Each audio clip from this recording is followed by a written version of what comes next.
Hey there, on today's episode, I'm going to be going over the Hulk expansion for Marvel Crisis Protocol, such as his character card, the team tactic cards, and the Crisis card all coming in that first wave. My name is Nate, and welcome to the Gamers Guild.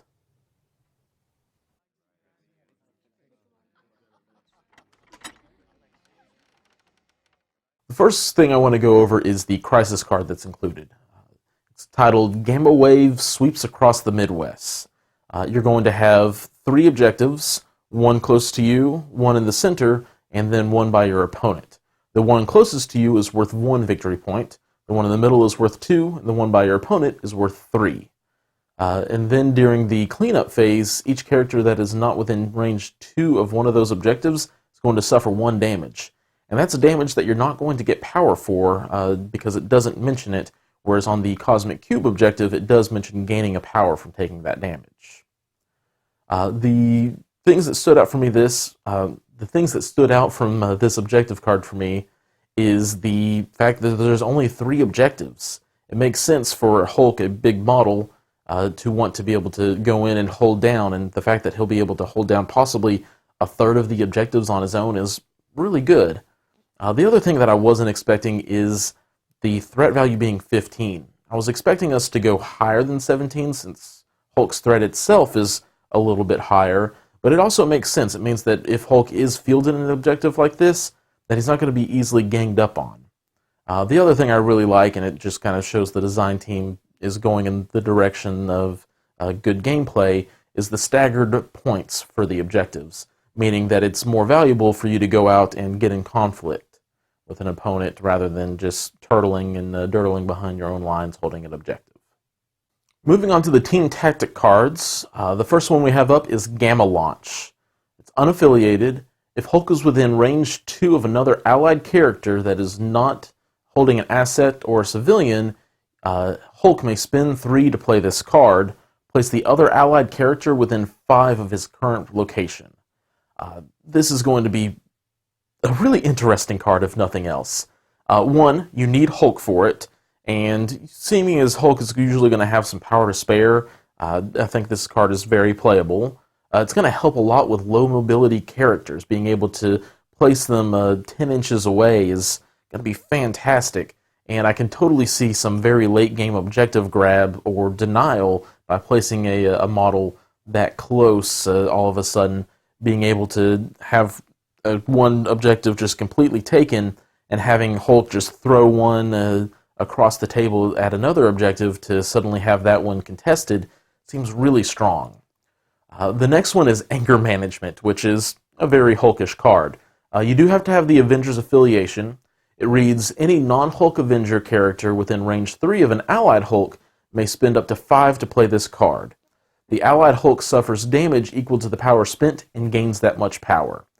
This is a very specific card that can only be used on Hulk, and you have to have the Avengers affiliation, and it has to be an Avenger that makes Hulk angry. I would rather have been able to see a little bit more flexibility, even if this was just an Avengers card, maybe be able to see it to be used on Captain Marvel or Iron Man. That way they have a way to be able to just go off for a turn. Hulk has a lot of health, but I don't necessarily like him risking it because he does have those really low defense values, as you'll see here in a second. The last card that we get, and it's the only one that doesn't require Hulk as a part of it, is Seeing Red.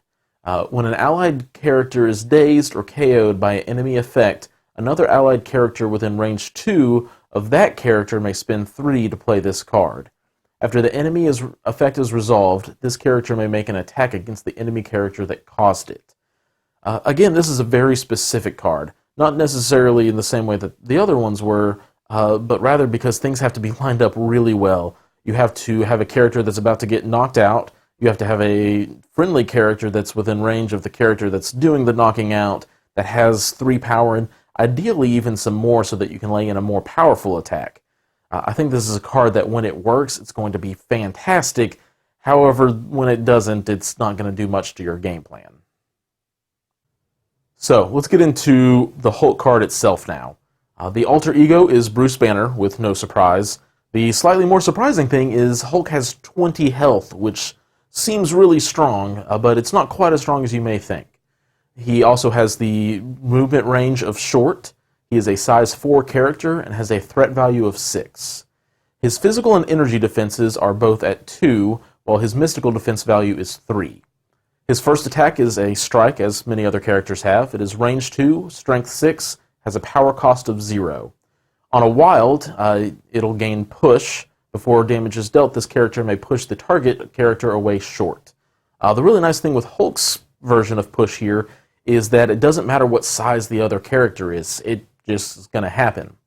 The second attack is an energy attack.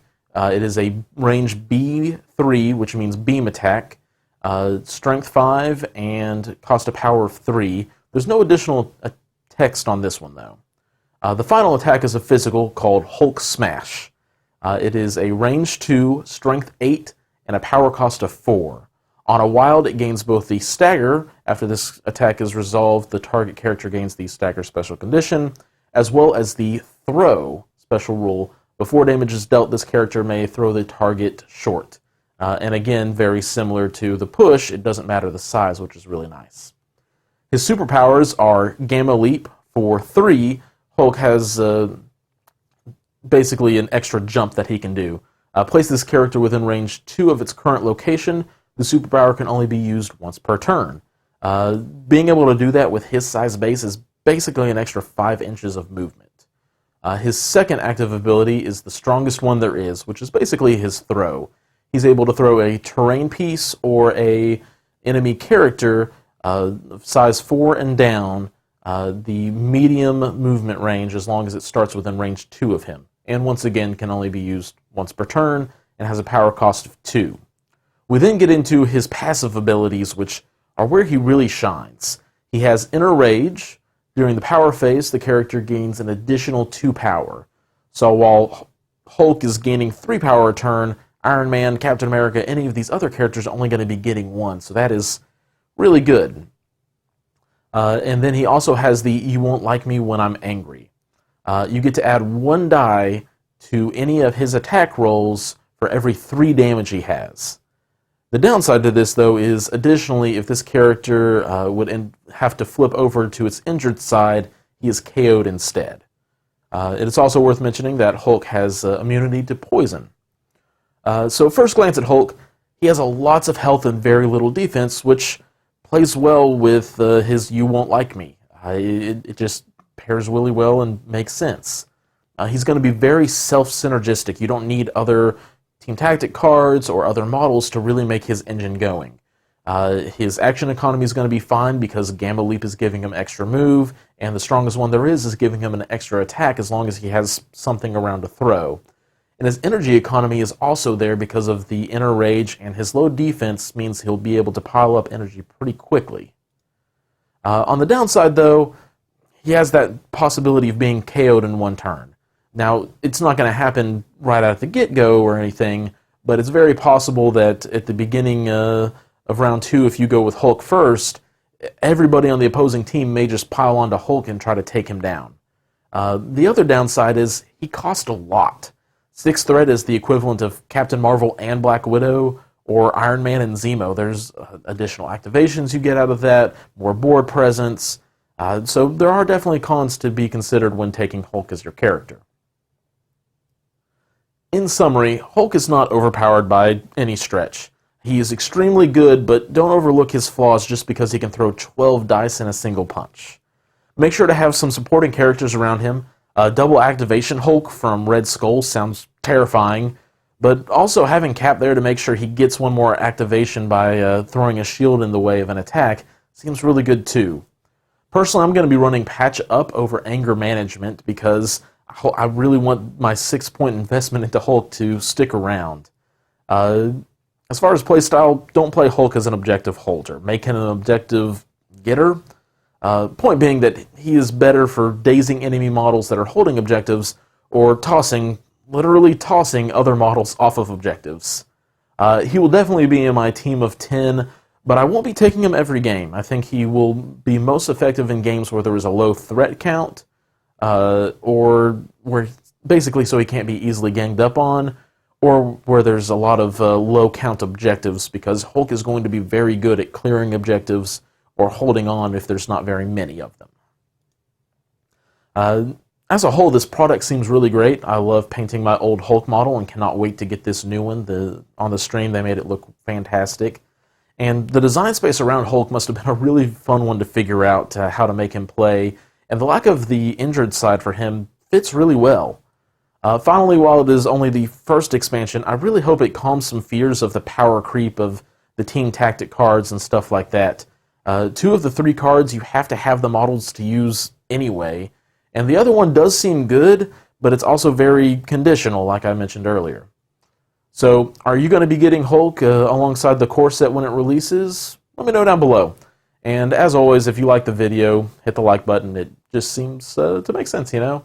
And if you're interested in more information on Marvel Crisis Protocol as we're gearing up to the release of November 15th, or other skirmish games, hit that subscription button. I'm going to be continuing to make at least a video a week for MCP, and hopefully more after the launch of the game. As always, guys, thank you so much for watching. Until next time, keep on gaming.